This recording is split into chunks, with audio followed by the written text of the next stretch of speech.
No job. If you go get a job, they're gonna take my Section 8. Then you won't be able to get no Section 8. You're not going to get no job. They're gonna count your income against my Section.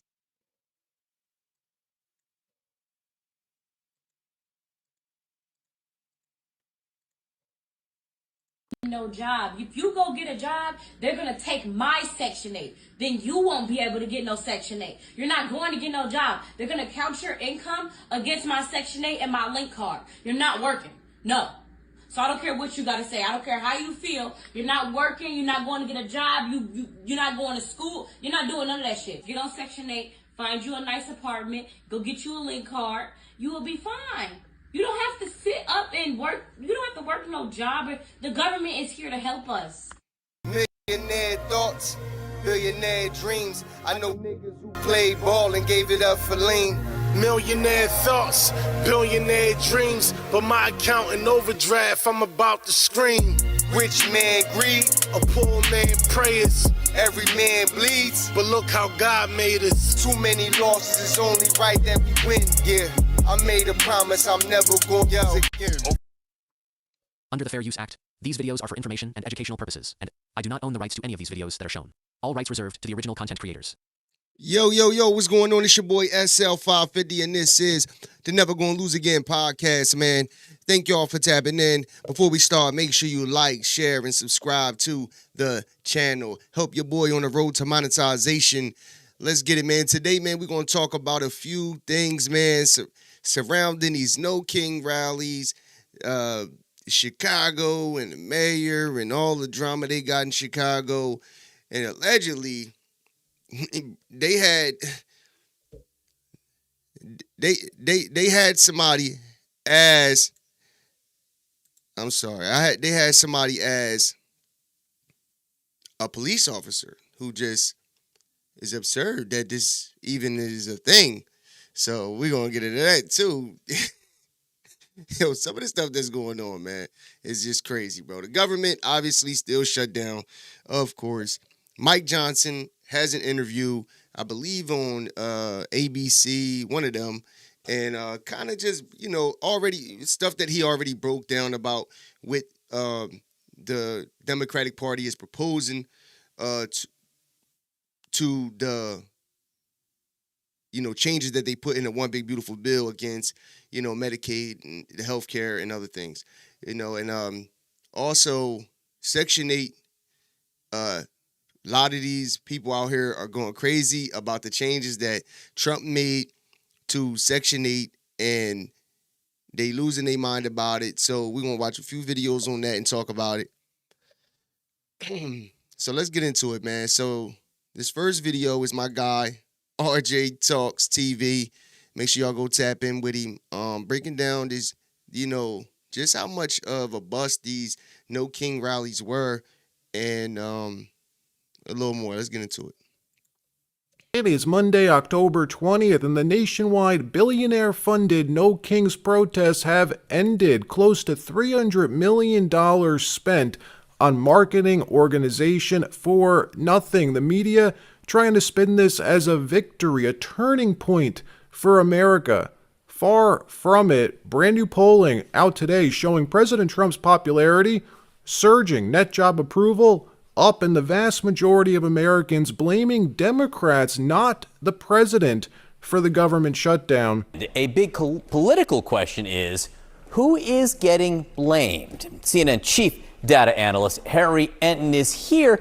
And when we're talking about blame in President Trump, he like one of the few anchors who poll and actually give you, non-biased polling. You know what I mean? Like, this is CNN at that, and this news anchor, I kind of like him, he usually gives you some accurate information on the polling numbers. different this time than when he was president the first time around with the shutdown. That's exactly right. Turns out shutdowns are different the second time around when it comes to Donald Trump. Federal government's now been shut down for 20 total days, on the verge of being the second longest government shutdown in American history. Tomorrow will be the 21st day, which ties the 95 to 96 Bill Clinton shutdown, which was the second longest. The only time the government was closed longer was in Trump's first term, the end of 2018 into 2019. And thus far, Senate Democrats have refused to vote for that short-term CR to fund the government. Democrat leadership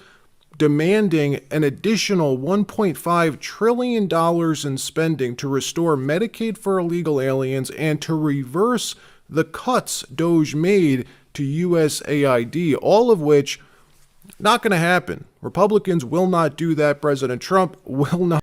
Mike Johnson in a video I'm gonna show, he's going to kind of reference some of the things that, you know, they have actually written down on paper that they want to do. They basically want to reverse everything that Trump did in the One Big Beautiful Bill, and they want to get when he mentioned the USAID funding. So remember, DOJ went into USAID and other departments and was getting rid of all of the fraud, waste, and abuse. And see, this is why I said that it's not about Trump. It's not about Republican or Democrat. It's about robbing the American people. They want to be able to rob the American people at all costs. When they say, you know, that they care about their constituents and things like that, it's a big lie. It's the big lie, bro. They don't care. These people get paid large amounts of money to run these cities, towns, and, you know, they shouldn't even be getting paid that much, but they do. Okay, cool. Then they turn around, do insider trading. Also, they also funnel money through these NGOs and these programs overseas in these foreign countries. That's bullshit. Like, just straight bullshit, bro. Like, these people do not care. They're mad, and I say it, and I say it, and I say it again. They're mad that Trump fucked the bag up for them. They can no longer just rob the American people, and you no longer can just take advantage of taxpayers. You know what I mean? People are out here working. Meanwhile, you have people that are just having kids for the sake of having children so they can live for free. And I'm not sitting here saying that women shouldn't get welfare if they need it. You know what I'm saying? But there's a lot of people who are being irresponsible, having multiple children with multiple men who aren't taking care of their children just so they can get checks. It's just a fact, bro.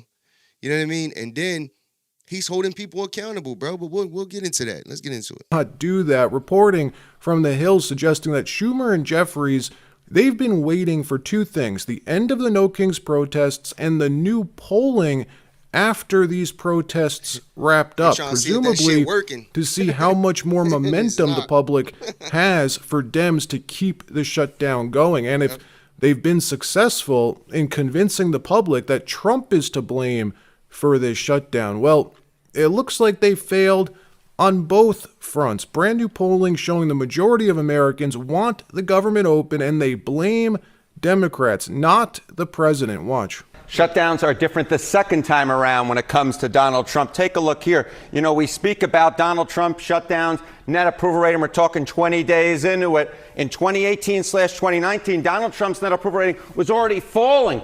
The shutdown was eating into his popular support. It was down 3 points already at this particular point and would fall considerably more. It was very much on the decline. You come over to this side of the screen, this shutdown hasn't eaten into Donald Trump's support at all. His net approval rating is actually up a point in terms of his popular support. So the bottom line is this: the first shutdown during Trump's first term, 2018-2019, was hurting Donald Trump. This one is not hurting him at all. There's no real reason Donald Trump might say, at least when it comes to popular support, I want to get out of this shutdown. What about the question of blame? Yeah, okay, what about the question of blame? Okay, you see Donald Trump's net approval rating was down 2018 to 2019. You talk about 2025 as net approval rating is up. It comes down to the blame game, a game I loved to play when I was younger. Blame Trump for the shutdown a great deal. In 2018/2019, 61%, more than 3 in 5 Americans, blame Trump a great deal for that particular shutdown. You come over to this side of the screen, look at this. It's a different world. It's a different world. 48% of Americans blame Trump a great deal for this particular shutdown. So it's more than 3 in 5 back in 2018/2019. It's less than half, a drop of 13 points. Again, it's no real wonder that Donald Trump at this point, looking at the shutdown, says, you know what, it's not actually harming me politically. in large part because he's getting less of the blame. And he's doing things differently during this shutdown. Yes, exactly right. You know, That's a we fact. talk about Donald Trump and you say, okay, he wants to be a consequential, influential president. Well, if the legislative process is basically freezed up, on Capitol Hill, you may say, well, then he can't actually get legislation through. But that's not how Trump is governing in this term. We've spoken about this over and over and over again. He's using his pen. He's using executive orders. Trump executive orders at this point of presidency. In 2017, it was just 50. Look at this. Already 210 executive orders signed by Donald Trump during this presidency. That is the most in a year. You have to go all the way back since Franklin Delano Roosevelt to find a president who signed more executive orders in a year than Donald Trump has already signed this time around. And remember, John Berman, we still have 2 months to go in this year, so it wouldn't be surprising to me if he signs even more. Yeah, it seems to be saying, Congress, you don't want to do something? I'll do it. I'll do it. Multiple Yo, Trump is not playing, bro. And a lot of people said this. 2017 Trump is a guy who didn't really even expect to win the presidency. And on top of that, he had the whole Democratic Party, and they were able to manipulate the people enough for damn near, you've seen the number, 60%, maybe even more of a percentage of people who dislike Donald Trump. And now that's changed. People have woken up. People have realized that they have been bamboozled. They've been lied to. But they've been lied to way longer than Donald Trump. It's just now with technology, with more people having platforms, doing their own journalism, and putting information out there for people to understand what's going on. And then you see people like myself that's black, white, all types of people, conservative, liberal. You see all of this different information, and you're able to dissect what's really going on. And a lot of people have woken up to the fact that a lot of lies have been told about Donald Trump. So ultimately, if there's a lot of lies, like I was explaining, I just had a conversation today with my boy on the phone. We was on the phone for a while. And, he was just genuinely, that I started doing a podcast, and, it's about politics mainly for the most part. But we got into, he started asking me questions, and I was breaking things down to him, to the best of my knowledge. I'm not sitting here acting like I'm a scholar or something like that, but I be doing my homework a little bit on this. And I'm just like, yo, bro, I was the same just like you, bro. And I voted for Barack Obama, thought I was a Democrat because that's what black people associated themselves with. And I just was like, yo, this ain't making sense. Like all my life, people, for the most part, like Donald Trump. It wasn't like he wasn't disliked. I never really heard anybody say, yo, Donald Trump is a bad person. He's a racist. He's this. All of this whole narrative about him ever since he became president. So that kind of made me look into things. And now I'm like, yo, they just be lying. So now it's like, what else you lying about?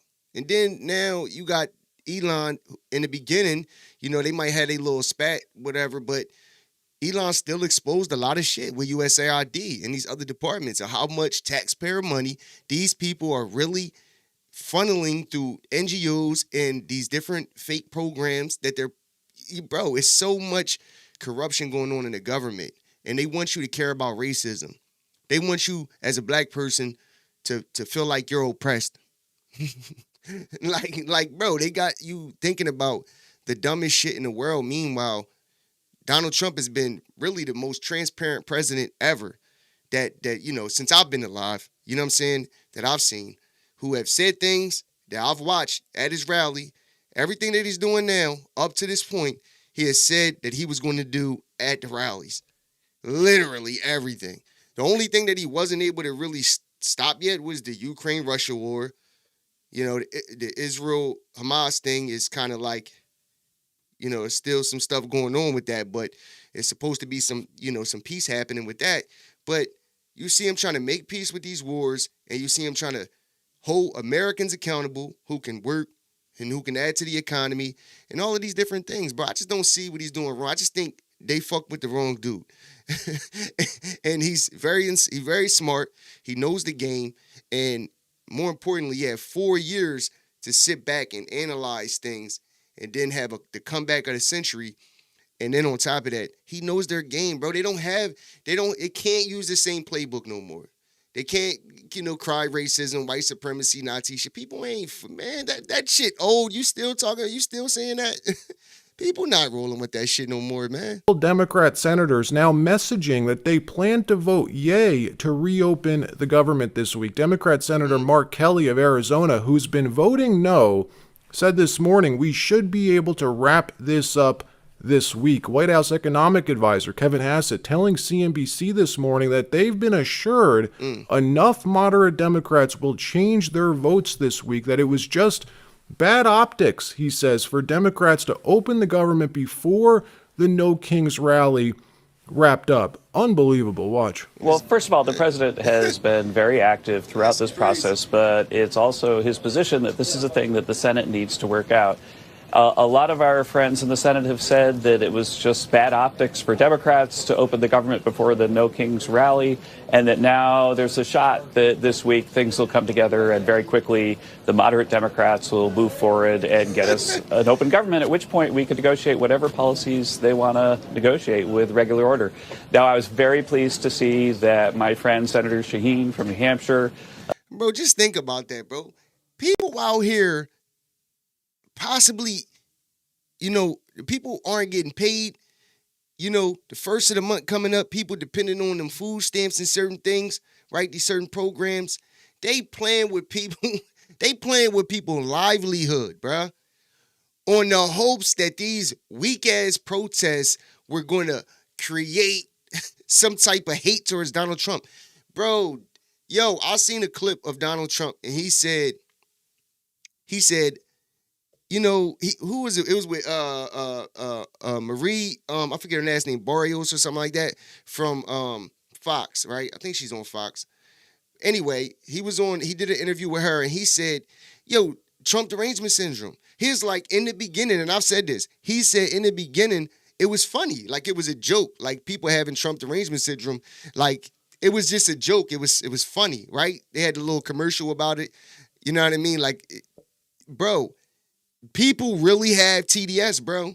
Like, they genuinely have TDS. It ain't about what's good for America, bro, with these people. It's strictly, we have to go against Donald Trump at all costs, and that's all that matters. We don't care if you go hungry, because they're getting paid. We don't care if the lights go off. We don't care. All we care about is not bending the knee to Donald Trump.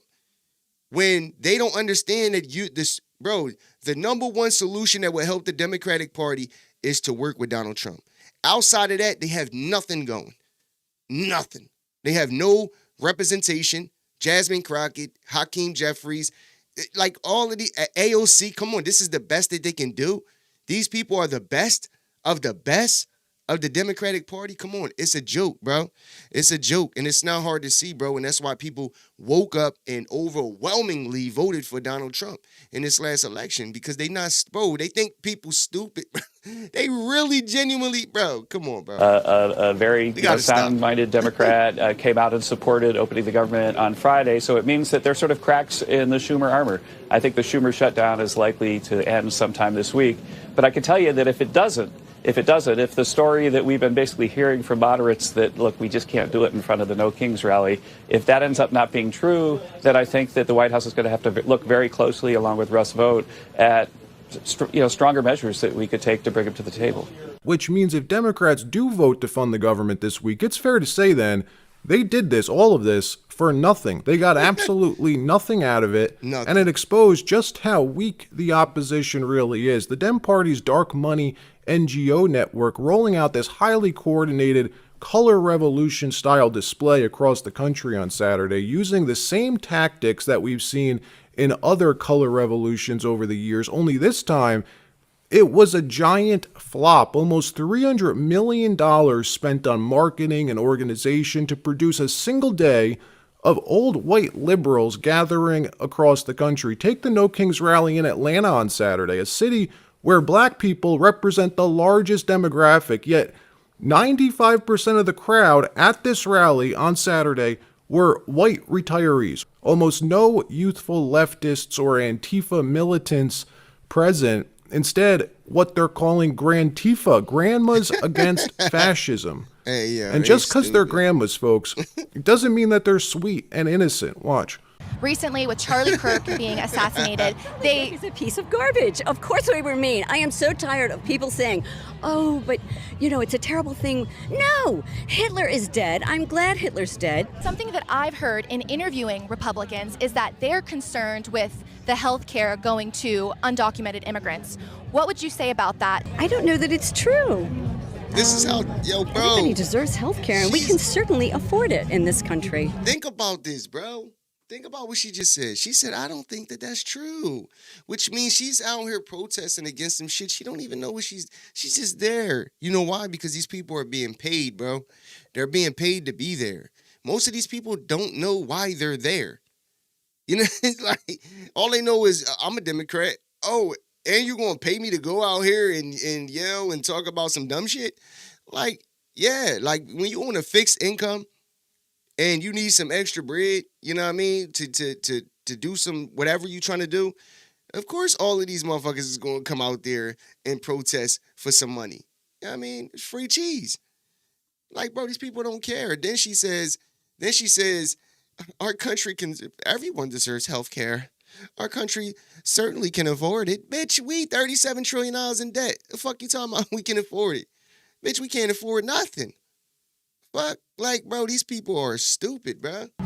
Almost 1 million people at 6,200 plus events across the country Saturday. Many who appeared to have no clue why they were there. Some did, but many were asking what they should protest. What are they supposed to do now? Very, very odd. From Atlanta to New York to Chicago to Los Angeles, thousands of signs, all the same, mass-produced and paid for by what the Government Accountability Institute has coined Riot Inc. The GIA tracing where the funding has come from: $79 million from the Arabella Network, $72 million from the Soros Foundation, $51 million from the Ford Foundation, the Tides Foundation, Rockefeller, and Buffett also contributing to the events on Saturday. Here was the president's reaction. All that money, dog. This how you know that these people got bread, bro. Look at all of that money that they spend for this weak-ass event. Like, this is the lengths that these people are willing to go. Like they're willing to go at any length possible. You know what I mean? Like, this is why it's a scary time, because you seen it's crazy, man. I should have had that queued up too. I actually seen who was reporting that? Oh man, I forget who was reporting it, but basically they found like a sniper's nest near I guess where Air Force, it was aimed at where Air Force One lands, I believe. So like, this scary times, bro. Like, people are out here really manipulated, really programmed, really would pull the trigger on Donald Trump and people in his cabinet if they get the chance. Like, I've seen videos where a guy was at one of these rallies and he said that, if he had the chance, he would kill Stephen Miller. Like, bro, these people are crazy. Like, bro, you don't see Republicans wishing death on nobody. You don't see them, telling people to go out here and cause harm to Democrats. You just don't see that, bro. Why? Because these people are just rational people. They're having a No Kings protest, basically saying that Donald Trump is a dictator and he's trying to be a king. If that was the case, why is the government shut down? He's the president. The Republican Party and Donald Trump want the government to be open. If he was a king or a so-called dictator, it would be open. Like, bro, these people are crazy, bro. To what we saw this weekend. Watch this. Over the weekend, the No Kings protests. I think it's a joke. I looked at the people. They're not representative of this country. And I looked at all the brand new signs paid for, I guess it was paid for by Soros and other radical left lunatics. It looks like it was. We're checking it out. The demonstrations were very small, very ineffective, and the people were whacked out. When you look at those people, those are not representative of the people. Hold on. And if he was a king, do you think he would allow these protests? Do you think that? Obama, during his administration, shut down malls and certain things so people couldn't protest. But nobody says nothing about that. It's irrelevant. If he was a king, bro, he would just shut the shit down. No, you can't protest. No, you can't go in the street with signs and blowhorns and all of this dumb shit to try to make me look bad. What are you talking about? Lock them up. Yeah. Of our country. Mr. President, besides San Francisco. By the way, I'm not a king. I'm not a king. I work my ass off to make our country great. That's all it is. I'm not a king at all. And he's right. There's clip after clip showing most of the people in attendance had no clue why they were there, showing up likely to collect a paycheck. And as unimpressive as this No Kings rally was, it was a bit unnerving to see these NGOs learning the lessons from the past, purposefully changing their tactics, this time printing American flags and using patriotic phrasing on tens of thousands of signs that they passed out. A big difference from what we saw in 2021. Watch paid propagandist David Brooks explain why they changed their tactics suddenly. No more anti-American messaging, saying we learned our lesson. The majority of this country likes America for some reason, so we made it more appealing, made it look patriotic and American. Folks, this is propaganda. Watch. And what does the future portend in terms of building this power of the people? I think it went great. The key for me, and I'm a narcissist, so does it appeal to people like me? I'm more center right, and I'm not going to be appealed to by a rally that seems super lefty. But these seem just patriotic and American. And so I feel completely at home at them. And that's important to build a broad coalition. When you look at the social movements, and there have been, like, in the course of the 20th century, there were like 323 social movements.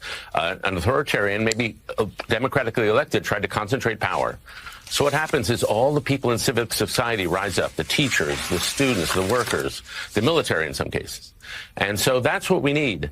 And my core argument is that MAGA is a movement. It's not just a set of policies. It's not mostly a set of policies. It's a culture. It offers membership. It offers identity. It offers a vision of what a man should look like, what a woman should look like. And you can't beat that with a tax credit. And so Chuck Schumer's not going to save us here. We need to shift the whole populist tide, which has been sweeping the world since 2013. And you need a movement. And I thought the No Kings rallies were an excellent advance. Would you... How freaky is that? We're watching them changing their tactics in real time. Instead of just burning the place down like they did with George Floyd and BLM, now they're trying to manipulate the country by showcasing patriotism and fake pro-American messaging. It's creepy. And it feels like a real CIA regime change plot before our eyes. Meanwhile, our neighbors to the north joining their American counterparts in protesting the Trump administration, calling their demonstration instead No Tyrants. Not No Kings, instead No Tyrants, since they're technically considered a constitutional monarchy and Britain's King Charles III is I just really believe that they're doing all this with hopes of somebody actually, pushing the button and exceeding. You know what I'm saying? Like, that's really all this is about, bro. Yeah, but it's not. What they don't understand is all they're doing is making Trump look more like the smart one, look more logical. They're making him and the Republican Party the party to vote for. Because when you look at the Democratic Party, bro, all you see is blue-haired old people who don't even know why they're out there. These people are not intelligent at all, bro. Go watch James Klug, bro. Go watch, I forget the girl's name, but she got a podcast. She be doing what James Klug does. She goes around and interviews people at these protests. Like, she actually goes to colleges and all types of stuff. And, bro, these people don't know why they're there. You know why? Because they're just bought and paid for it, bro. These people got long money, big money, and they're willing to do any and everything. And another scary thing is, and I was explaining this to my man, to me personally, bro, people can think what they want.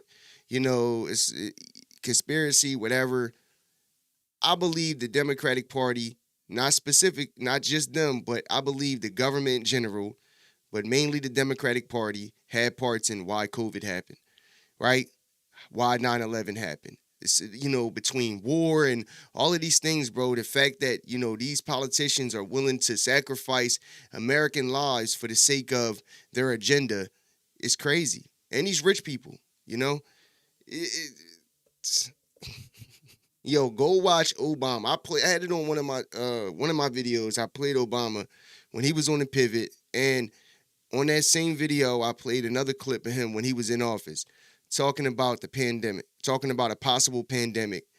And when he was on the pivot with Ryan Clark and them, he was talking about how he was preparing for a pandemic and we was going through all of these different scenarios. And why would you? People would say, oh, well, you know, things happen. We need to be prepared. Like, bro, a pandemic. I'm 36 years old, bro. We have never, seen this. You feel what I'm saying? We have never seen this. So for you to be preparing for it and spending resources doing it, I mean, you might have knew something about it in my eyes. I'm just being honest. Technically Canada's head of state in Toronto, Canadians gathering to chant "No Trump, no KKK, no fascist USA." And what's hilarious about this, the reason they changed the name of the rally to "No Tyrants" is because they actually have a king as their head of state. A bit ironic. I, Mark Carney, do swear that I will be faithful and bear true allegiance to His Majesty, King Charles III, King of Canada, his heirs and successors. Their newly elected prime minister, literally pledging his allegiance, bent the knee to King Charles III, the King of Canada, yet these people are attending a No Kings protest. All right, that wraps up this episode. Like, subscribe. We'll see you next time. Yeah, man. Shout out to RJ Talks TV, man. Make sure y'all give him a subscribe. All right, let's get on to what's going on in Chicago. We do not want troops in our city. We will not allow our cities to be occupied. It has been a busy 7 days for Mayor Brandon Johnson. He addressed the massive No Kings Rally crowd Saturday, just days after introducing his 2026 budget proposal. Now, that proposal aims to close a $1 billion budget hole without raising property taxes. And Mayor Johnson joining me now in studio live to talk rally and to talk money. Good morning, Mayor. Good morning. I appreciate you being here. Of course. Now, you told a very receptive crowd of about 250,000 people that Chicago, and we heard part of what you said, will not submit to, quote, the authoritarianism, thank you for helping me there, of the Trump administration. Are you concerned that might, and a lot of what you've said might cause the Trump administration to double down on its immigration efforts here? And what's next? What happens now beyond, continuing to speak out? Yeah, well, the biggest concern is the fact that this administration has cut services to all of the vital institutions that we rely upon. He has cut services to education, healthcare, housing, transportation, good paying jobs. And so the Trump's cuts have caused tremendous harm across this country, and particularly here in Chicago. And so what my budget has put forward is protecting of all Chicagoans. And so, again, my responsibility is to make sure that every single Chicagoan is protected. And then I'm going to use every single tool that's available to me, whether it's the courts, litigation, executive orders, but it really requires everyone to come together to take our protests to the streets to demand that this government responds to working people in our interest. Now, y'all, in case... Bro, hold on, bro. Just think about it, bro. If they weren't funding this shit, if they weren't able to pay people to come out here and protest, bro, this nigga right here is terrible, bro. And see, the thing that people don't see and that they don't show often, now you could Google this, you could look it up, but there's residents that show up to this guy, his meetings that they be having, and they be getting at him heavy. Like, there's a lot of people in Chicago that do not like this dude, and he's not a good person, bro. And notice, everything is always about funding. Everything is always about money. Money. They need the money. They're mad that Trump is cutting the money. They need the money. They need to be able to rob you. I told you, how dare you want us not to rob you, nigga? What's wrong with you? We've been robbing you for fucking 100 years. Now you want a bitch to complain about us robbing you? Fuck is wrong with you? That's how they look at you, dog. The audacity of you to wake up. the audacity of you to not agree with everything that comes out of their mouth. How Stephen A is now a coon and a house nigga because he calls Jasmine Crockett out about, acting ghetto. Like, come on, bro. He's a house nigga because he don't agree with everything that, that he doesn't agree with everything that Democrats say. You know what I mean? Like he's a house nigga because excuse me, my bad. He agrees with something that Trump does. Come on, bro. Bro, these motherfuckers like Charlemagne the God and Bakari Sellers, like, they are black boule niggas. These are niggas who get paid to be on their little radios and make their books or whatever they doing on their podcast and say anything against Donald Trump or Republicans, no matter what. It doesn't matter if Trump wasn't in office. They still be saying the same shit. Oh, they're a Nazi. They're whatever. Like, come on, bro. Stop. People are crazy, bro. You forgot where the true budget hole came from. The hundreds of millions of dollars that Brandon Johnson, the illustrious sub 10% approval rating mayor of Chicago, he blew that hole into the city budget.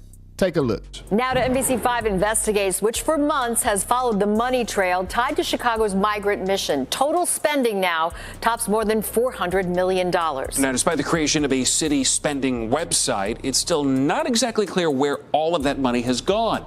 In this follow-up report, investigative reporter Bennett Haberly uncovers some new information not shared by the city.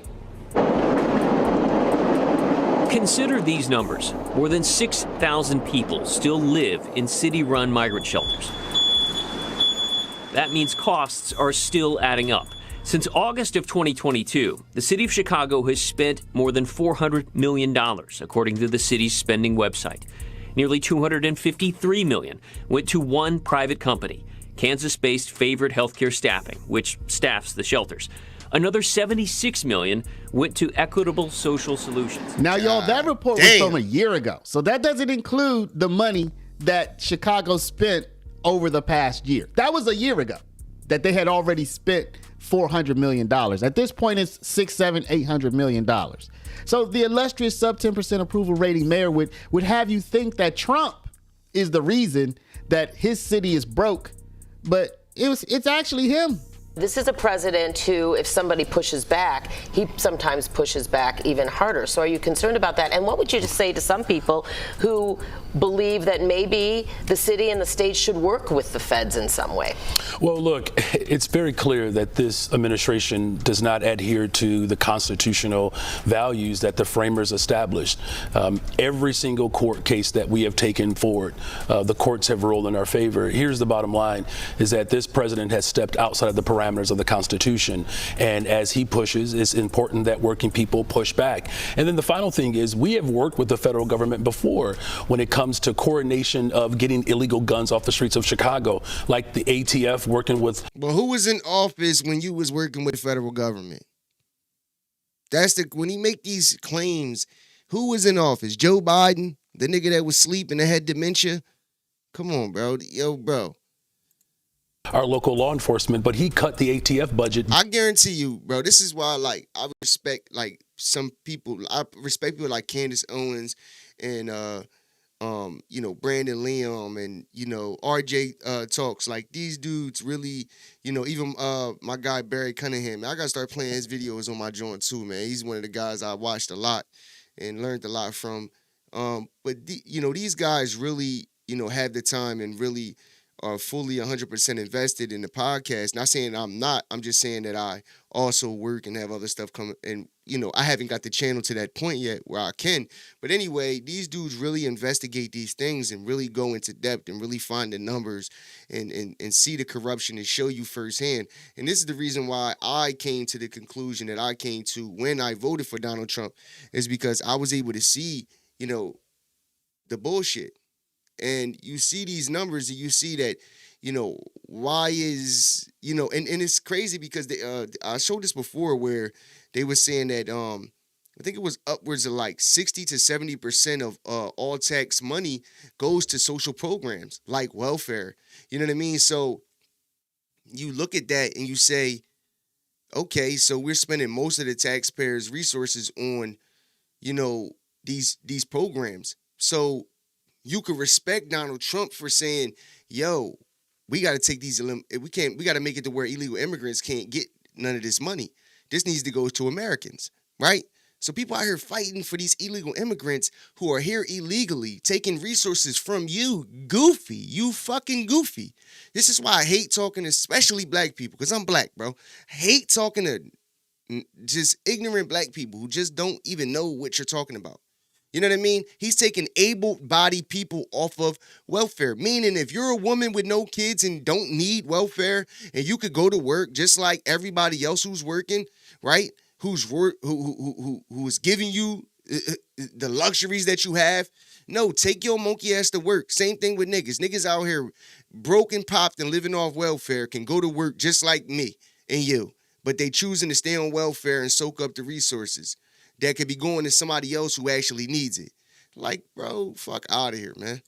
I like that rather than them saying that, oh, you know, we need to make sure that Medicare is for all people. Like, I agree that the healthcare system is fucked up, but you just throwing money at it isn't going to make it better, because that's all Democrats do. They just throw money at everything and think that everything is supposed to be okay. By 30%. And so there are ways in which we can coordinate together. So interesting that he would have said that on today's program, y'all, because just this morning I saw a report about how the Chicago Police Department are targeting minority gun owners who have carry licenses. They're locking them up anyway. This is Chicago. This is his police department, y'all. Take a look. I'm like, I can lose my broker license. Like Lewis, Lucy's felony charge was eventually dismissed. She also got the case expunged, but she's still living with the trauma. If you search a property that is in my name, my mugshot shows up next to it, it's embarrassing. That's crazy. How do I explain to someone like, oh no, I was innocent? If they did nothing wrong, again, why were Lewis and Lucy arrested? We posed that question to Phil Smith. And I'm honored to testify today. Smith is a president and founder of the National African American Gun Association. Membership, more than 50,000. Outrage, anger, frustration. Not again. Those are the conversations and statements that are going in my head when I hear about another black person being stopped illegally, being arrested illegally when they've had all their stuff together. Yeah, y'all, that's Brandon Johnson's Chicago that's doing that, y'all. You want to use $1 billion in TIF funds to help balance the budget, $500 million of which, or roughly half, would go to CPS. There are some non-City Hall budget folks, like the Civic Federation's Joe Ferguson, who are critical, though, of your proposal. He, in fact, I think called it resorting to the quicksand of poor past fiscal practices. Your response to that, and do you think you'll be able to get this budget proposal through City Council? I mean, last year was a huge battle. We will get it passed, and it doesn't raise property taxes. We eliminate the collection of the grocery tax. Here's the bottom line, is that Donald Trump has cut resources from Chicago. He's taken money away from our transportation system, away from health care. He's cut, again, into our education system. What this budget does, it ensures that we're protecting all Chicagoans, because it's not just about Chicago public schools, it's about our parks and our libraries. Fix? It's not. Over 60% of this budget is structural. And so Joe Ferguson is wrong. He's been wrong before. It's not the first time. So let's take a look at 11 months ago, when the illustrious sub 10% approval rating mayor of Chicago attempted to get his last budget through, y'all. Okay, let's take a look. Mayor Brandon Johnson's 2025 budget, including a controversial $40 million short-term loan for a city already swimming in debt, all part of a chaotic meeting where residents slammed the mayor. You caused all this money to go to illegal immigrants. Anything that you all pass is not genuine. You have not protected the people of Chicago from invasion. White and black folks coming at this clown. Wants to pour a $40 million line of credit and put the city in even more debt. It's your fault that because you gave half the money to illegals. Chicago. Like, that's the thing, bro. They think that black folks is stupid, bro. That's the problem. This is how crazy that these people are, bro. They think that black people are stupid, man. And that's what they're banking on. They banking on ignorance. They banking on motherfuckers being ignorant to what's going on. But see, people are doing their homework. Most of this stuff is ABC shit. And this guy is out here, just like most of these politicians, selling dreams, selling hope. Because that's what most of these motherfuckers do. Sell hope. A bunch of hope. Hope that you get more money. Hope that shit go down. Hope. Meanwhile, shit ain't changing for people. And they, yo, listen, I told people, no, motherfuckers ain't start talking about politics like they are now until motherfuckers start, that motherfucker, them finances start acting up. When motherfuckers start seeing how much shit was going up, that's when motherfuckers start paying attention to what was going on. Outside of that, when things wasn't like this crazy, when Trump was in office the first time, like, people wasn't talking about politics like this. People wasn't, like, making YouTube channels about politics. Everybody was just, chilling, living life. Now, it's a whole bunch of shit, war going on. They then had millions of illegal immigrants come in the country. Not only that, they're giving them massive resources, massive. Like shit that could change your life. Type massive. You know what I mean? Niggas getting $5,000 a month, $10,000 a month type shit. What? Like, bro, that's life-changing money for some people, man. You know what I mean? Like, I know what I could do with that type of money. Just giving me that? That's me?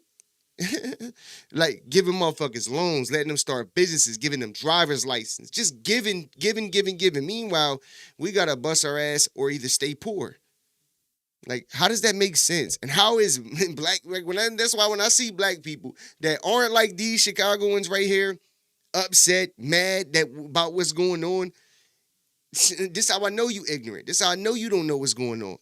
You know what I'm saying? Like, bro, they literally are not, they're literally, when have you ever seen congressmen and women go out to a prison and knock down the door? Let me come in there. Let me see how this prison is being ran. Let me make sure these black folks is being treated right. When did you ever see that? You have never turned on the news and seen congressmen and congresswomen knocking on a state prison anywhere, talking about let us in. We the committee. We need to make sure everything is going on properly. You don't see it, and you won't see it because they don't give a fuck about black people, man. They just don't. They don't, bro. Especially these Democrats nowadays. So when I see people kicking for these motherfuckers, man, you stupid motherfucker. Reporter William Kelly joins me now. William, you were inside that budget vote. How embarrassing was this for Mayor Brandon Johnson, even with the budget ultimately passing? Even after it passed, nobody applauded, Todd. As a lifelong Chicagoan, I love Chicago with all my heart. I'm not a Chicago basher, and I love those people. It brings tears to my eyes, Todd, who came to Chicago City Hall week after week. It took 4 times for this budget to finally pass. $17 billion. These real Chicagoans, they made their voices heard. They made it clear they don't trust Brandon Johnson, Mayor Johnson, with 50 cents. So now the illustrious sub 10% approval rating mayor of Chicago is raising taxes on corporations with over 100 employees. He's bringing back a tax that has already been abolished, a tax that corporations will have to pay just for having employees. Now, am I defending big corporations? No, of course not, right? Maybe they do need to chip in some more. I don't know. I'm not an economist. But I do know one thing. This would make me, as a major corporation, say, do I really want to go to Chicago? I mean, if I have over 100 employees and I have to pay just to bring, you're gonna charge me to bring employment to the city? You're gonna charge me to grow employment in the city?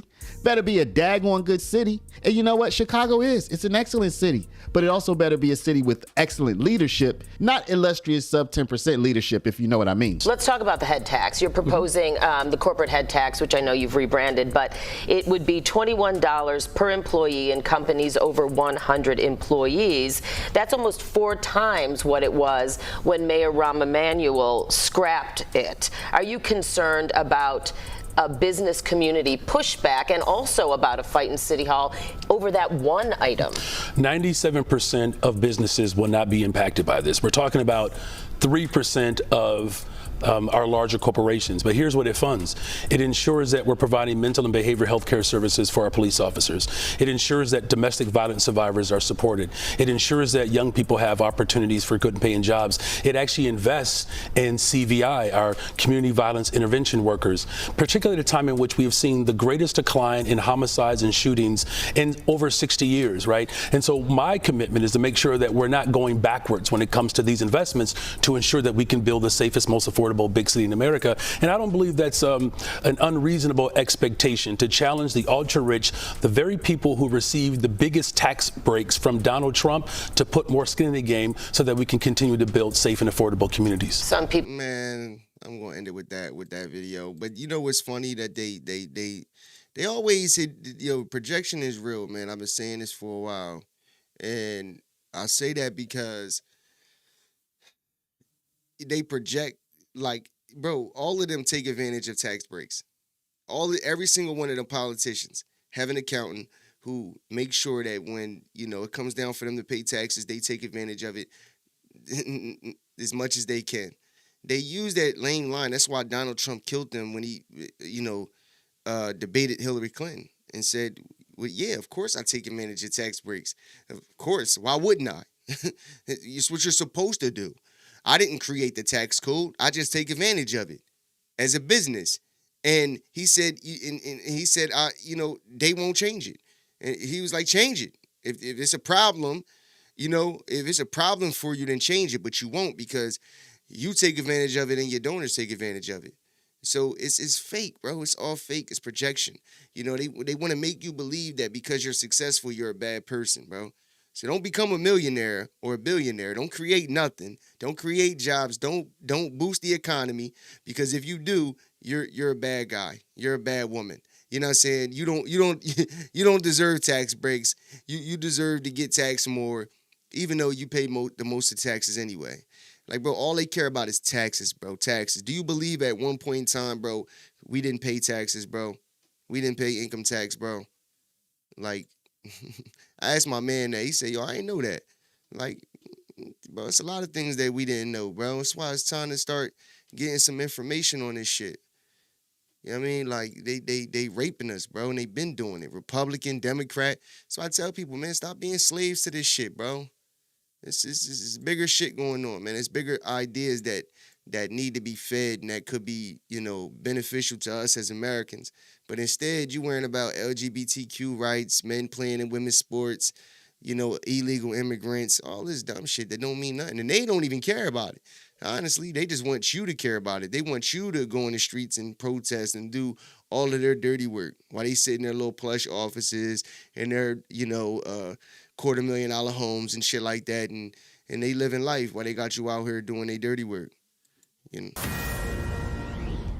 let's get on to this next story. President Trump's immigration crackdown, and one of the latest ICE arrests there might surprise you. Rajul Bajovic was working as a sworn police officer with the Hanover Park Police Department. Just one problem. He was visiting from Montenegro on a tourist visa and required to leave the United States over 10 years ago. Yet just this August, he graduated from the police academy and was given a badge and a gun. The town says he was cleared to work. Quote, all information we received from the federal government indicated that Officer Bojovic is legally authorized to work in the United States as a police officer. But now the illegal alien remains in DHS custody. Here to discuss the disturbing details more, former acting ICE director Jonathan Fahey. Great to have you here, Jonathan. They giving these niggas jobs. They making these niggas police officers. They giving them loans. They doing everything for these people, bro. I also note that the town said that this individual... you know what, man? Fuck that, man. I'm about to go over the border, right? I think I could pass, as a foreigner. You know what I mean? I don't know. Like, I'm about to go cross over the border, and come through and just claim I'm an illegal immigrant.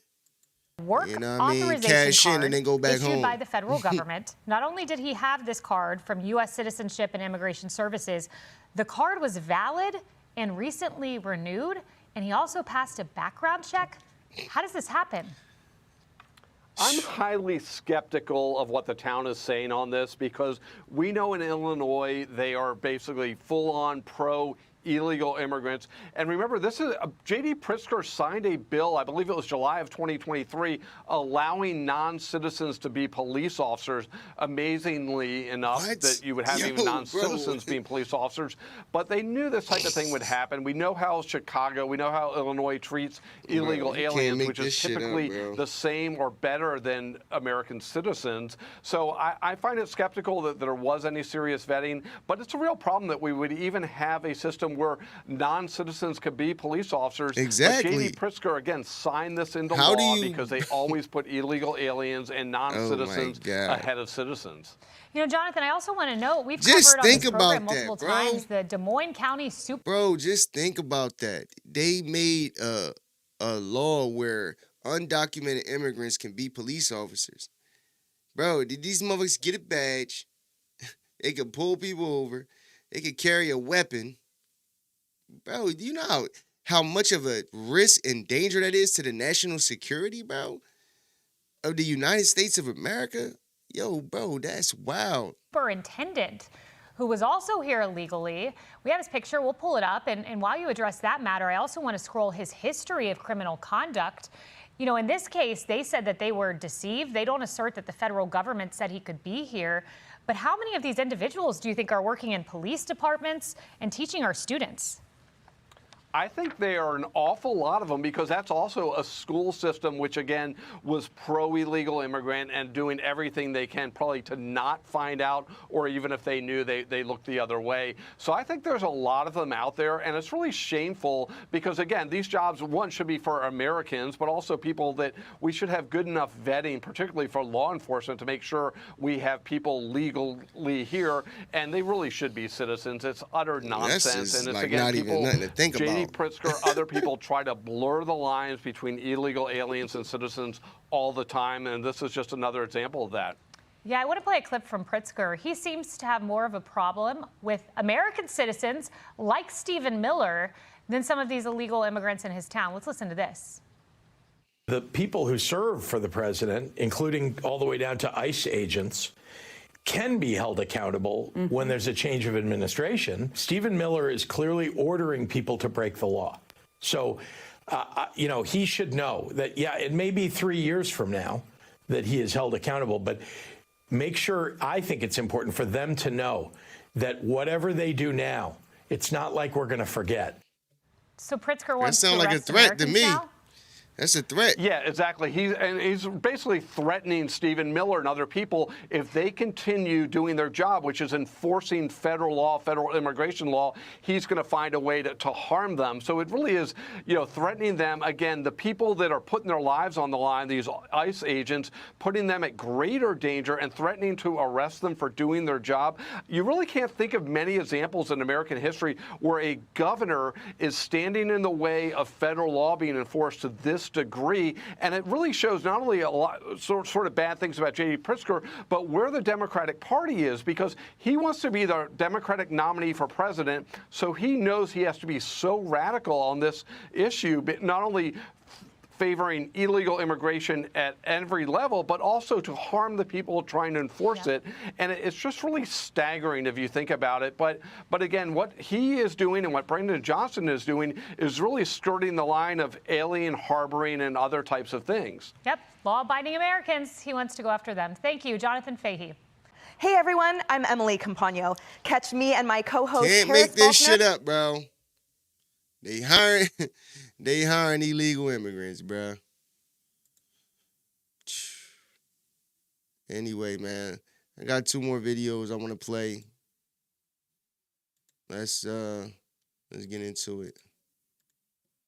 I'm joined now by the Speaker of the House, Mike Johnson, right here in the studio. Speaker Johnson, thank you for joining us. Glad to be with you. Thanks. So let's start with the No Kings rallies. You called these Hate America rallies. What do you mean by that? Well, that collection of folks that I listed were certainly part of it. We congratulate them on a apparently violent free speech exercise. I was a First Amendment lawyer for 20 years. We defend that right.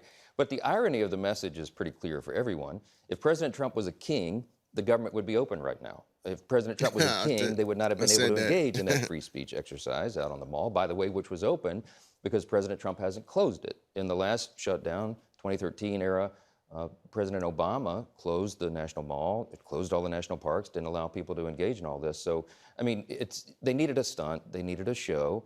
Chuck Schumer needs cover right now. He's closed the government down because he needs political cover, and this was a part of it. We'll get to the shutdown, but just on this notion that these are hate America rallies, and you not only talked about anarchists, Antifa advocates, pro-Hamas wing, and you said this is the modern Democratic Party. But I remember not that long ago what you said after the murder of Charlie Kirk, when you said that we should view fellow Americans not as our enemies, but as our fellow countrymen. Yeah, I've never called anybody an enemy, but we call out... Hate America rally or, Antifa, pro-Hamas, those are enemies. Well, there were a lot of hateful messages yesterday. I mean, we have video and photos of pretty violent rhetoric, calling out the president, saying fascists must die and all the rest. I mean, I don't think that's loving speech. I don't think that's friendly speech. And I don't think it's pro-American to say those kinds of things. So it's not about the people, it's about the message, it's about the ideology. And I will stand here every Sunday and talk with you about the dangers of Marxism and socialism and how it's led to the literal death of tens of millions of people in the 20th century alone. It is a dangerous ideology, and it is anti-American. It goes against everything that we stand for. That's a fact. Well, you're not saying that this is all of the Democratic Party. It's not all of the people that were out there. I mean, it kind of reminds me of Hillary Clinton referred to Trump supporters, or half of them, as the basket of deplorables. I've never said that. I never said it was the whole Democratic Party, but you and I have to acknowledge the reality. Wait a minute. So this is the modern Democratic Party. It is, because look at the evidence. Look at what's happening in New York. They're about to elect an open socialist Marxist as the mayor of America's largest city. There's a rise of Marxism in the Democratic Party. It's an objective fact, and no one can deny it. We lament that. We decry it. We're trying to call it out because I want to make sure the next generation of Americans understands that is a dangerous road to go down. That's part of our calling. I think part of our responsibility as elected servants of the people. So let's get to the shutdown. You've blamed the Democrats, and to be clear, you did pass a so-called... Why is he sitting there saying, like, you see, I watch the words that they say, man. Like, you call it, you say the Democrats shut the government down. You call it, what do you say, a so-called... Not so-called, totally. Look, see, he said a so-called clean resolution bill, right? Continuous resolution bill. Like, he said so-called, right? So it gives you doubt to whether it's actually a clean continuous resolution bill, when we know it's a clean continuous resolution bill because the Democrats voted yes on it already, even back in March.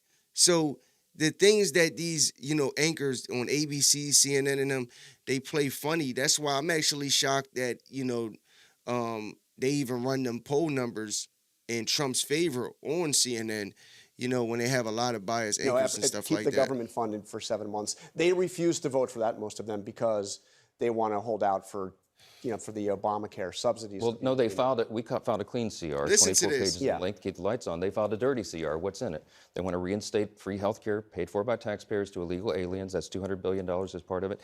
They want to give money back to the Corporation for Public Broadcasting. They want to take $500 million from rural hospitals.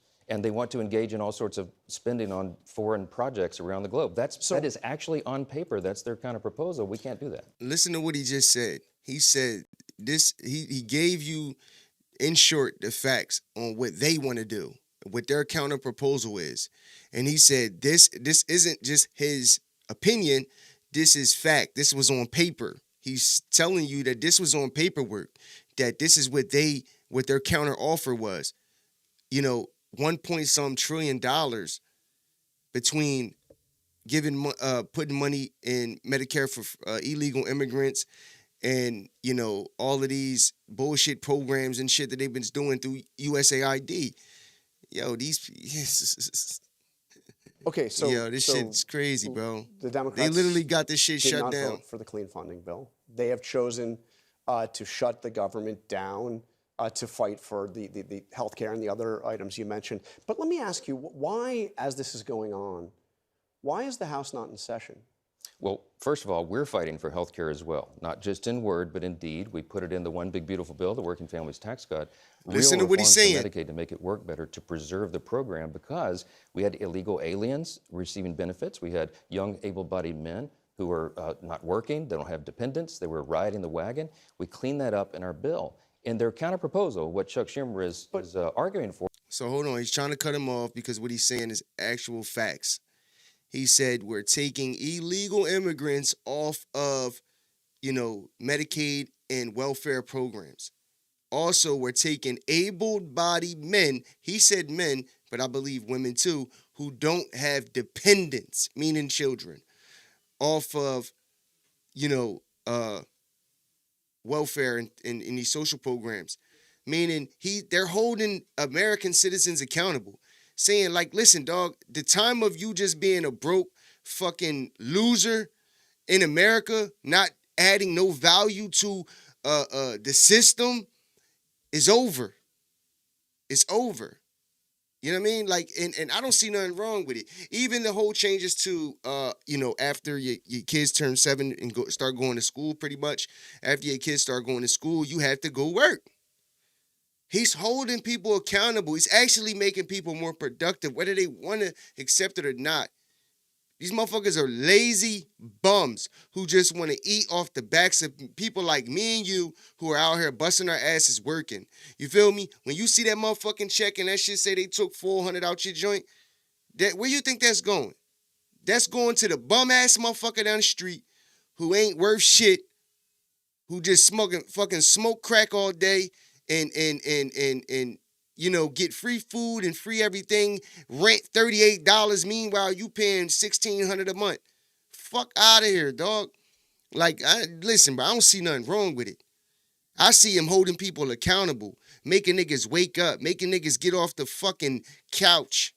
I don't see nothing wrong with it whatsoever, bro. Or he wants to reverse those reforms, which would be a terrible policy decision for the people. But I'm actually asking a different question. I said, why is the House not in session? I mean, I covered day-to-day those previous shutdowns. The government shut down in 2013. I recall there were House hearings during that shutdown about how President Obama was handling the shutdown. Yeah. Why is the House not in session as this is? The House did its job. Exactly a month ago today, on September 19th, we passed the clean resolution. The continuing resolution would keep the lights on, keep the government working for the people. By the way, keep Border Patrol agents paid, our troops paid, air traffic controllers, all the rest, all the services that go to veterans and young women who need nutrition assistance for their infants. The Democrats, every single one of them, have now voted 11 times, except for 3 Democrats in the Senate. They voted 11 times to shut down the government and cease and halt all of those services and programs. But I'm still understanding, why is the House not in session? You passed a 7-week temporary funding bill. Is that the entirety of the Republican agenda? No, it is Why not. aren't you? No, it is not. But I refuse to allow us to come back and engage in anything until the government's reopened, when the Democrats do the right thing for the people. They're playing politics, and we have to use every ounce of leverage we have to make sure they do the right thing. They have literally chosen, this is a truth. Like, you still got to play the game at the end of the day, and that's all he's saying. He's saying, look, I know that they're playing games, and we don't want to play it with them, so we're not going to show up. Fuck them. We have the leverage. We have the cards, and at the end of the day, everybody is banking on the American people to wake up, because when Americans, Democrats and Republicans, hold the Democratic Party accountable and say, this government need to open up. Motherfuckers start really banging on these Democrats' doors and shit like that, calling their phones. It's going to get back open. That's why I said in the beginning of the video that they was making comments about, after they was trying to check the temperature on the No Kings rallies and how people was reacting. It's not going well for them, bro. And people online all across the board are saying that these people are responsible for the government being shut down. So Trump and his administration really don't have to, they don't have to prove anything. You know what I'm saying? All you got to do is look at the one big beautiful bill, look at the language, look what the Republicans are proposing. Taking illegal immigrants off of the system that people are on in America, and American citizens at that. Like, I don't, bro, Their statement, you think about these it. questions Look at their are votes stupid. and their actions. They have chosen restoring benefits by taxpayers to illegal aliens over paying our troops and our Border Patrol agents and TSA and all the rest. It's unconscionable. It's never been done before. As you know, neither Medicaid nor the Obamacare subsidies can go to undocumented. You know, bro, like, bro, this dude, right? This clown with the fucking slick side, whatever the fuck you want to call it, bro. These people just, oh my God, bro, say the same shit. That's what makes me mad, bro. It's no solutions, no nothing, and they all say the same shit. It's like nothing new. Bring some new advice, some new something to the table. It's nothing new. know why? Because we got it signed into law July 4th, and they're trying to repeal it, Jonathan. That's the whole point. That is the whole point. But you were doing this 7-week extension to give you time to pass funding for the rest of the year. That's right. Why aren't you working on that now? We are working on that. We don't have to be on the House floor to do it. Our appropriators are working around the clock. They have been. They're negotiating not just in our party, but across the aisle to get the next batch of appropriations bills ready to go. It's a great point. All we did was a simple CR. There's not a single Republican policy priority on the CR. But there are no committee hearings on these budget bills. There are no votes on these budget bills. Very important. Very important. The House has already passed the 12 appropriations bills through committee. They don't need a committee hearing to do that. We need to get them off the floor. But it's been stopped by the Democrats in the Senate. And why? Because Chuck Schumer is afraid that one of these Marxists is going to run against him in his next reelect, and he has to get political cover. When he did the right thing in March, and he voted for the nearly identical CR, he took massive heat from the far left. Many of the groups that were out there protesting yesterday, he can't face them again. This is plainly and simply a selfish decision on his part. There's also no oversight going on, no oversight hearings. I want to ask you. There is oversight going on. Well, there are no committee hearings going on. There's Jonathan, nothing. just 2 days ago on Friday, the House Oversight Committee released the third batch of Epstein files, the documents from the Epstein estate that includes, by the way, his personal phone logs, his travel logs, his financial documents, and even his daily calendar. That stuff is happening right now. We don't need to be on the House floor to do that. So Steve Bannon likened the Congress to the Russian Duma, which. Hey, yo, you see, my thing is this. Do you see is literally, and it's not wrong with this. As a reporter, you're supposed to push back against, politicians and these people, right? But when you see the big difference in how they're, pushing back against Mike Johnson versus, let's say, Jasmine Crockett or Hakeem Jeffries or even Chuck Schumer. When you see their interviews, you'll see a little now, right? You'll see a little bit, but for the most part, they're not asking these ridiculous questions. Their questions are framed to make Democrats look good and make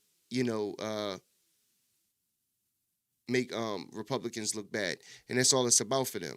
You know what I'm saying? But everything that he's saying, it's not as if it's bad. Mike Johnson ain't sweating it. You see him, he coming right back with logical answers to what's going on. Of course, is just a rubber stamp for Vladimir Putin. How do you respond to that? I think this is an absurd notion. We have unified government. The American people put Republicans in charge of the White House, the Senate, and the House. We are delivering for the people. You can make an argument the first 9 months of this Congress and this administration were the most successful, productive in history.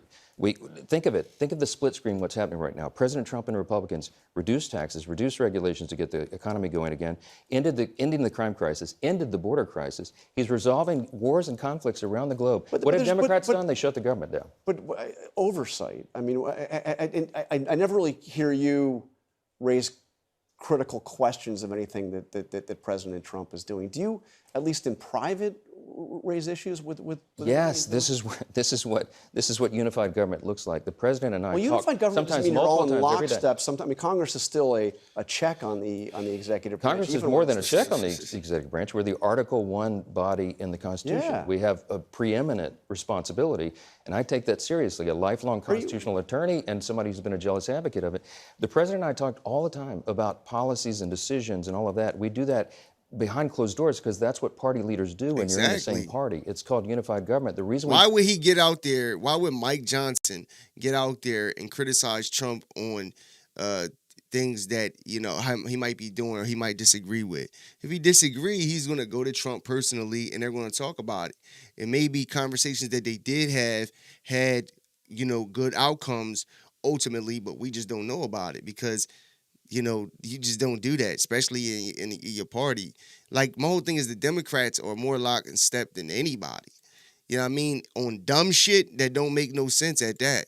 We've been so productive We're gonna watch a because little bit we more do of that this and then so we out. well, and we're delivering for the American people. When are you going to swear in Representative-elect Adelita Grijalva? As soon as we get back to legislative session, when Chuck Schumer allows us to turn the lights back on. Why haven't you done it already? Because this is the way the institution works. I'm following the Pelosi precedent, by the way, when my dear friend from Louisiana, Julia Letlow, was elected to fill the seat of her deceased husband because of COVID. Nancy Pelosi took 25 days to swear her in. By the way, are you saying? Let me stop you. Are you saying that Nancy Pelosi refused to swear her in earlier? No, I'm saying that's my very point. Is this is the normal my process. understanding is that was the date that actually the representative-elect Letlow at the time requested. You know, she had obviously her. Okay, here's some more examples. Okay. No, but wait a minute. You mentioned the Pelosi precedent, but Pelosi didn't delay that. Let me give you more than Pelosi precedent. Okay. And what about the Johnson precedent? Because you swore in 2 Republicans the day after their election. I'm happy to answer. Pelosi precedent. Pat Ryan, Joe Simpolinski. They were elected during an August recess. So 21 days later, when the House returned to regular legislative session, they were administered the oath. That's what we're doing. We're not in session right now. Rep. Grijalva was elected after the House was out of session. As soon as we return to legislative session, as soon as the Democrats decide to turn the lights back on so we can all get back here, I will administer the oath on the first day. You could swear her in tomorrow, right? I mean, no, not tomorrow. No, we couldn't. We wouldn't. There was an exception for 2 Floridians earlier in this Congress, but the reason was they were duly elected, they had a date set, they flew in all their friends and family, and the House went out of session So if she flies in friends and family, then we don't have a date. Bro, these people are clowns, bro.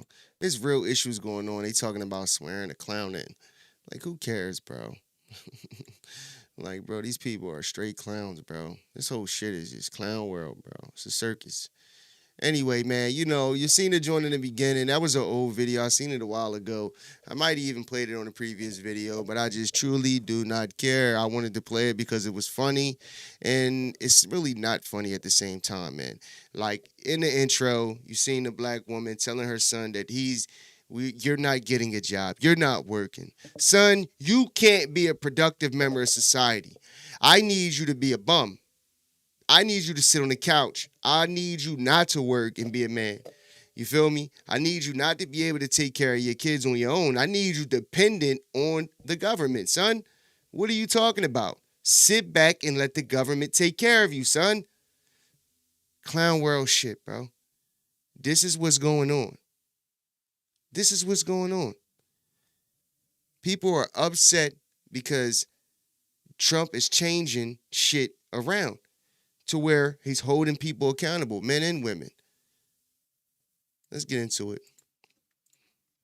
The guidelines for Section 8 have changed since you-know-who got into office. They're saying that if you have a child that is school-aged, meaning if you don't have to stay home with your child, you have to be able to obtain employment, have a full-time job, and you cannot be on Section 8 past 2 years unless you have a disability. Hold on. That sounds like logic to me. That sounds like, hold on. He said if your kids are old enough to go to school, which means they're going to school for 8 hours a day, which means you can do what? Go to work for 8 hours a day. That means you can get a paycheck. That means you can pay your bills on your own and stop soaking up resources. Just think about the ramifications of this in 20, 30 years. There will be minimal people on Section 8 on these government programs, which in return will make the government smaller, which in return will reduce the taxation that is put on the American people. Like, people aren't thinking about that at all. At all, bro. Everything she said it like it's a problem. Ever since who got in the office, like they started changing shit around and shit. Like they talking about when my kid go to school and shit, and I'm home by myself, not doing nothing with my fucking life. Like I gotta go to work. Like fuck you talking about. Like bitch, shut the fuck up.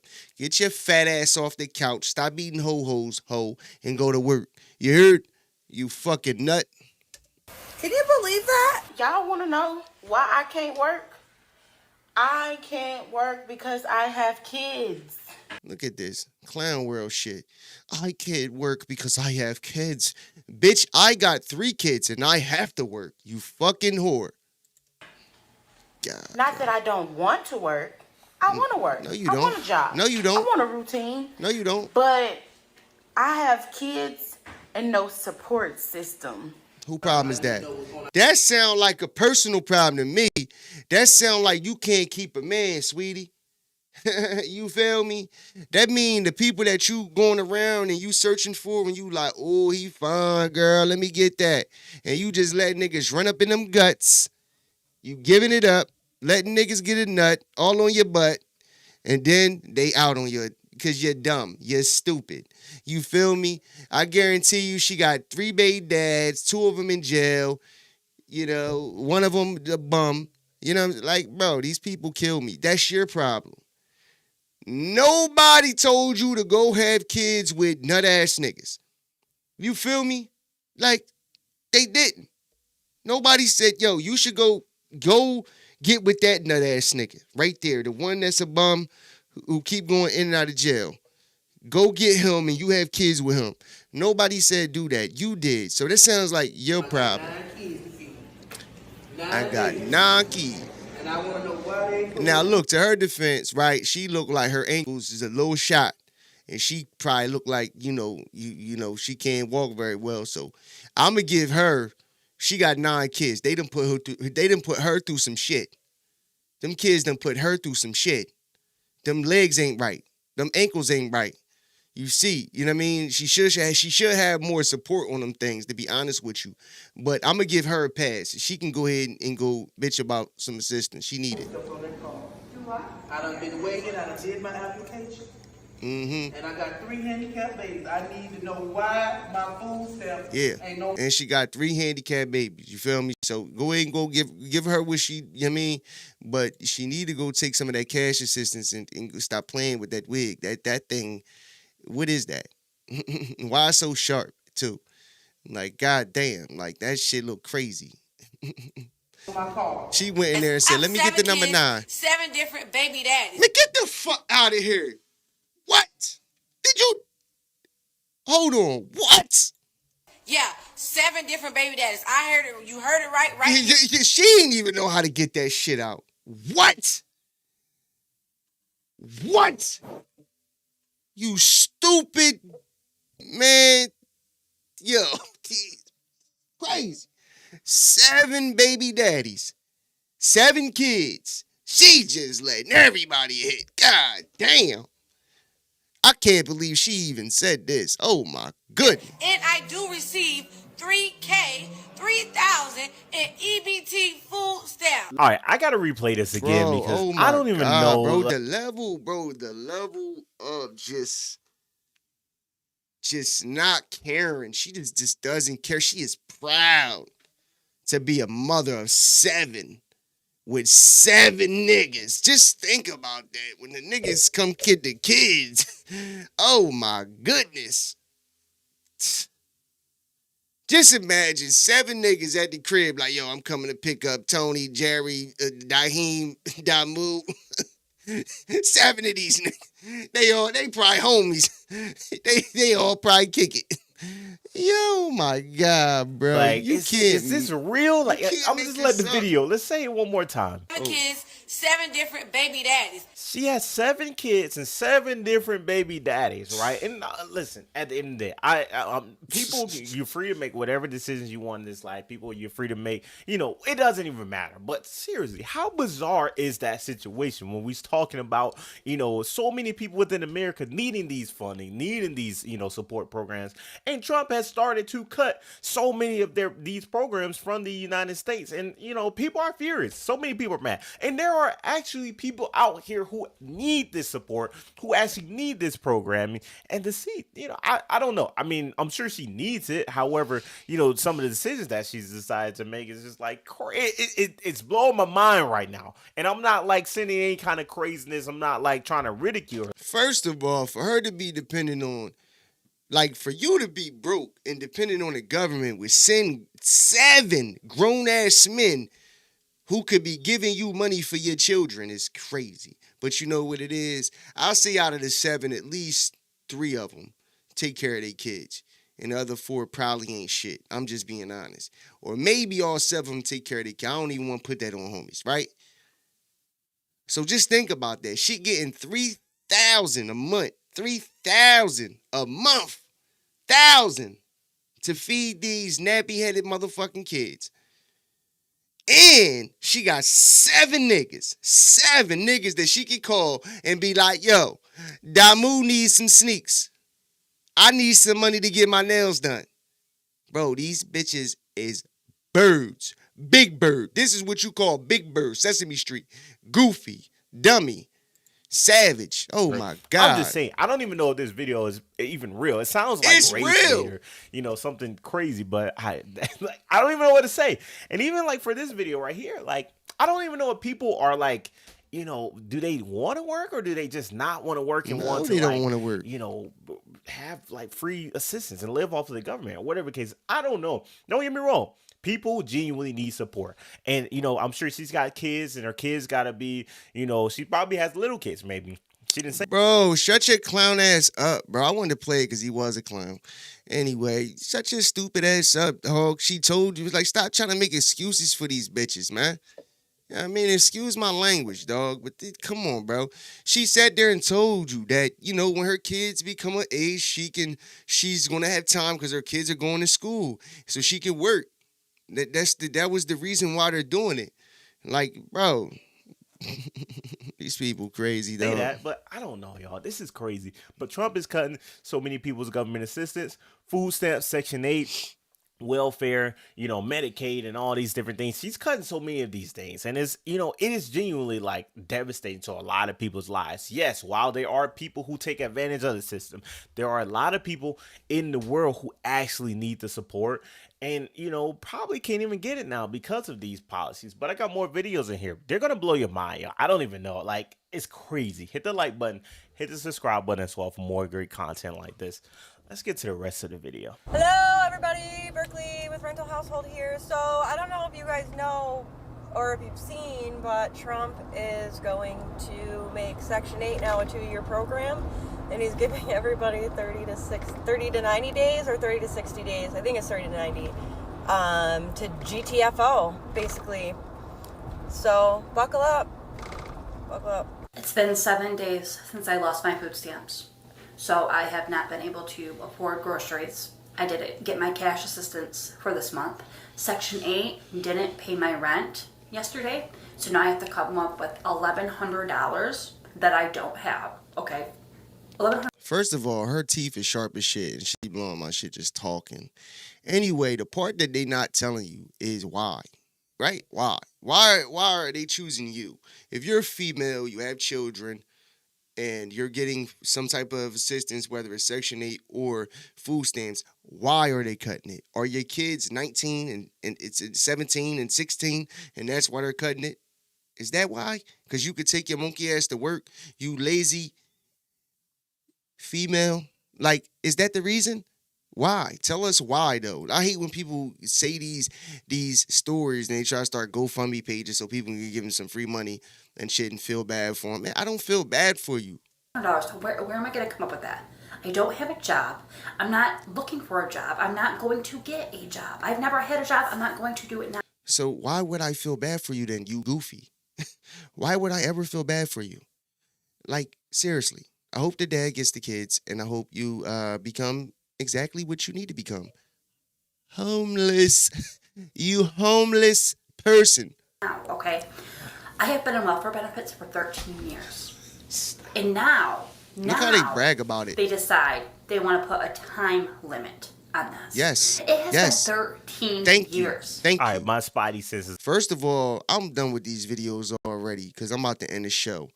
And, yo, my advice to you, and hopefully you see this video, stop sucking your fucking thumb, you moron. Your shit is bodied, bamboozled. Your mouth been hoodwinked. You know what I'm saying? Like, yo, they be killing me, dog. I ain't gonna lie, bro. It upsets me, man. Like, people don't like being told the truth. You know what I'm saying? Like, listen, bro, that's the thing about most men. Most men, you know, get told the truth on a daily basis because We don't have the government saving us. We don't get, majority, let's just say 98% of the time, we ain't getting child support from the females. We ain't getting the kids. We're getting the short end of the stick of marriage and all of these type of things, right? And now they're getting some pushback and they're getting mad. Stop it. Stop it. She said that she was getting assistance for 13 years. 13 years. And she's complaining because he's saying, look, man, you gonna have to start shaking something. You know what I mean? You gonna have to start stripping to go. You better make an OnlyFans or something. You know what I'm saying? Like, listen, bro, I think the programs are needed. Very needed. Right? But it's needed for what it's intended for, bro. It's intended for temporary use. It's to help you get your shit together.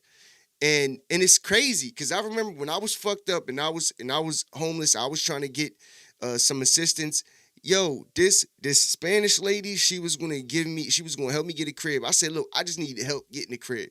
Once I get the crib, I'm good. You know what I mean? I got a job. I'll be able to pay the rent. Just help me get in there. She was going to help me. I end up getting locked up. I wasn't even locked up long. I was locked up for like 2 weeks. I came home, went back up there, told them that my general assistance kick in. Like, what's up? We're going to start looking for a crib. They gave me a new social worker, was what? A black woman. She was black. And guess what that black woman told me as a black man? She said, you're able-bodied. You're young. You can go do it on your own. Meanwhile, crackhead over here next to me, this nigga's getting put in hotels and all types of shit. And this nigga's an obvious crackhead, And then listen, I don't, I was a perk kid, It's not much different. All I'm saying is this nigga was, fucked up, obviously fucked up, didn't even have a job, but they was giving this nigga everything he wanted. I couldn't even get help getting in the crib, let alone 12 months of, rent being paid, bro. But now I'm living a lifestyle of not being a victim, understanding that I'll put myself in predicaments that I've been in my life, good, bad, and indifferent. And now things are up for me. Why? Because I chose for them to be up. I chose not to make excuses. I chose to get a job. I chose to, take care of my wife, let her stay home and take care of my kids, and not let a daycare take care of my kids and indoctrinate my kids and put my kids in harm's way. Not saying that all daycares are bad, because there's plenty of good ones out there. Just saying I'd rather my woman take care of my kids. So I got to go bust my ass, sacrifice time with my kids, and work very hard in order to create a household to where everybody's happy. And, I'm good with that. And I get to do my podcast, set up my shit, my cameras, my lights, and all of this shit, and have fun talking to you motherfuckers. I'm cool with that. You know what I'm saying? But, yo, I don't feel bad for people, bro. You know what I mean? Niggas call my phone bitching and whining and crying about shit. Like, I don't want to hear it, my guy. Like, I don't want to hear it. Nigga, you can't say much to me. Like, I'm a nigga that did 2 bids, was homeless, was an addict. I'm a recovering addict. I've been through bad times in my life, right? And I know people that been through worse. All I'm saying is that I'm a prime example of you can turn it around. You heard? And it's not that hard. Be consistent. Stop taking shortcuts and do what you got to do. You can do it. The opportunities are there, bro. And it's up to you how you make that work. But like I said, man, I believe some women should get assistance, and it's nothing wrong with that. If a woman has kids and the father's not in the picture and she's not really able to if food stamps can really help her out, but she's working, I think she should be able to get some food stamps to help her with her situation, especially with everything being so expensive. You know what I mean? So every case is different. I'm just saying there's a lot of people taking advantage of the system, bro. And you know a few of them. You heard? You know a few. Stop lying, my nigga. You know what I mean? Even you, sister, you know what's going on out here. You know motherfuckers been milking that motherfucker for 25 years. Stop playing. Now they mad. But, hey, man. That's the show for today, man. Hope y'all enjoyed the show. If you enjoyed the show, please hit that like button. Also hit that share button. Comment down below if you like anything in the video, question anything in the video. You know what I'm saying? Also hit that subscribe button. Help your boy get monetized, man. I'm on the road to monetization, and I really truly do appreciate everybody that's been tapping in with me. I got 2 new subscribers since this live went up, and I truly appreciate it. Thank y'all for tapping in, man. This your boy, SL550. This is the Never Gonna Lose Again podcast. Until next time, I'm out. Millionaire thoughts, billionaire dreams. I know niggas who played ball and gave it up for lean. Millionaire thoughts, billionaire dreams, but my account in overdraft, I'm about to scream.